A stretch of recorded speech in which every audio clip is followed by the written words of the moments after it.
দেখো মালিক কি বলছে প্রশ্নটা,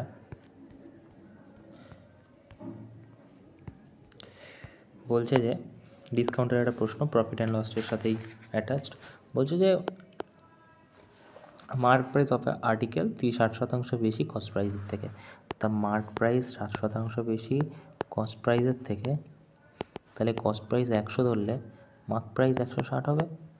আচ্ছা এই দুটো যদি কাটাকুটি করি, এটা তো রেশিও না, তো কাটাকুটি করে নিতে পারি। তাহলে 2 5 দুগুণ 10, 2 8 দুগুণ 16, মানে কি দাঁড়ালো এটা 8x হলে এটা 5x হবে। তো কী বলছে, যদি 300 টাকায় বিক্রি করা হয়, মানে এটার ভ্যালু কিন্তু 300x নয়, এটার ভ্যালু 300RS। 300 টাকায় বিক্রি করলে 20% মানে ডিসকাউন্ট দিয়ে, মানে 300 টাকায় সেল করেছে 20% ডিসকাউন্ট দিয়ে। যদি 20% না ডিসকাউন্ট দিত তাহলে মার্ক প্রাইসটা কত হয়ে যেত, 320-তে সেল করতো। বোঝাতে পারলাম না? 1 সেকেন্ড। বলছে যে এই জায়গাটা ফলো করো, সোল্ড 300 টাকা, সে সোল্ড করেছে 300 টাকায়, যদি এবং 20% ডিসকাউন্ট দিয়েছে, যদি 20% ডিসকাউন্ট না দিয়ে তাহলে সেল হতো কততে? তুমি বলবে 320-তে সেল হতো। তো 320টা কী, মার্ক প্রাইস হতো। যেখানে ডিসকাউন্ট দেয় না সেটাই তো মার্ক প্রাইস হয়ে যায় না, মানে MRP হয়ে যায় বাংলায়। তো এই ট্যাক্সের ভ্যালু কত হয়ে যাচ্ছে, 320।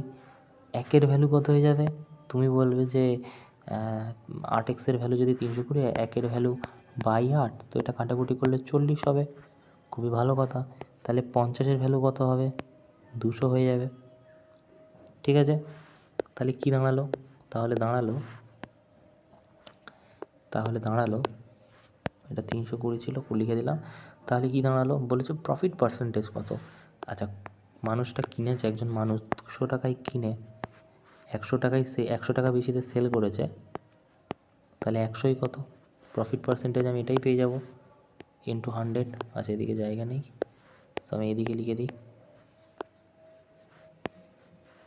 কী হচ্ছে রে বাবা, তো আমি যদি এদিকে লিখি তাহলে ইন্টু 100, সো 0 0 0 0 কেটে গেলে 50% হয়ে যাবে তাহলে প্রফিট পার্সেন্টেজ।